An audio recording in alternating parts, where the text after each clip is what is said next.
The grocery store was buzzing with the usual morning rush. Shopping carts rattled, children whined for candy, and cashiers scanned items with practiced ease. But amid the chaos, a single voice cut through the noisy, a voice sharp, cruel, and dripping with contempt. At register 4 stood Daniel, a young man with Down syndrome. His smile was as warm as the morning sun, and he took great pride in his work. Every beep of the scanner was a rhythm he had mastered. But today, his cheerfulness met a storm he never deserved. A middle-aged customer, impatient and irritable, slammed a box of cereal onto the counter. "Can't you go any faster?"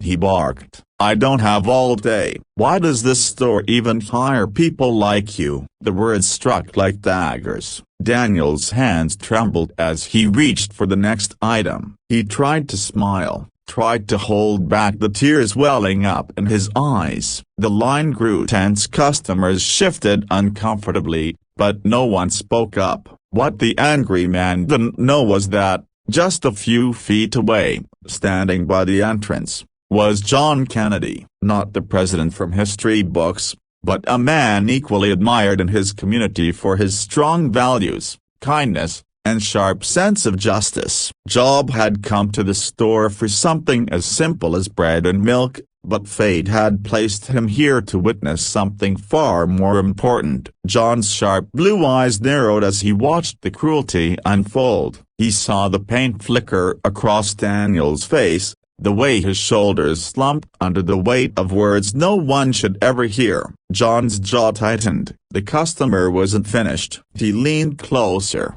sneering, "You probably can't even count change right, can you? People like you should stay at home instead of slowing everyone else down." The silence that followed was suffocating. Daniel bit his lip, but his training echoed in his mind to stay calm. "Be polite, dear Job." He forced out a quiet, "I'm sorry, sir." "I'll do my best." That was when John stepped forward. His voice, calm yet commanding, cut through the store like a lightning bolt. "That's enough." The customer spun around, startled. "Excuse me? Who do you think you are?" John didn't flinch. He walked closer, his presence alone demanding respect. "I'm someone who doesn't tolerate bullies," he said firmly. "And right now, you're not just being rude, you're humiliating a hard-working young man who deserves respect just like anyone else."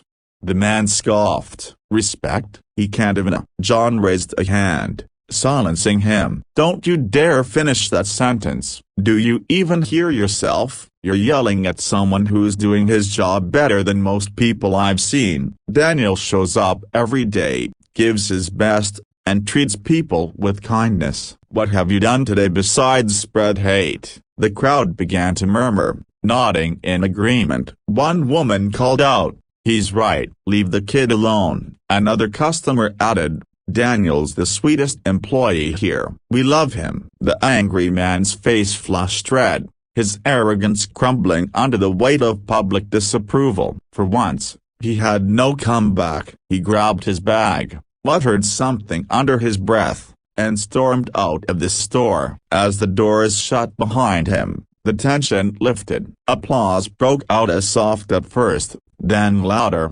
filling the aisles with a sense of unity. Daniel stood frozen, wide-eyed, then slowly looked up at John. Thank you," Daniel whispered, his voice shaky but sincere. John placed a hand on his shoulder, smiling warmly. "Don't thank me, Daniel. You're the hero here. You kept your cool when most people wouldn't have. You showed strength, and that's something no one can take away from you." Tears glistened in Daniel's eyes, but this time they weren't from pain, they were from pride. For once, he felt truly seen, not for his disability, but for his dignity. John turned to the crowd. "Let this be a reminder. Kindness costs nothing, but cruelty can break someone's spirit. The world doesn't need more people who tear others down, it needs more Daniels. People who show up, who smile, who keep trying no matter what." The applause grew louder, echoing through the store. Customers reached out to shake Daniel's hand, pat his back, and thank him for his hard work. In that moment, the young man who had been belittled became the heart of the store, shining brighter than anyone else. As John finally picked up his bread and milk, Daniel called out, his voice steadier than before, "Mr. Kennedy?" John turned. Daniel's smile stretched wide. "You're my hero." John chuckled softly, shaking his head. "No, Daniel. Today, you're mine." And with that, he walked out, leaving behind a powerful memory, one that would ripple far beyond those store walls. A lesson not just about standing up against cruelty, but about seeing the value in every human being. Because true strength is not found in power or status, but in compassion. And sometimes, the bravest thing you can do is defend someone who can't fight back.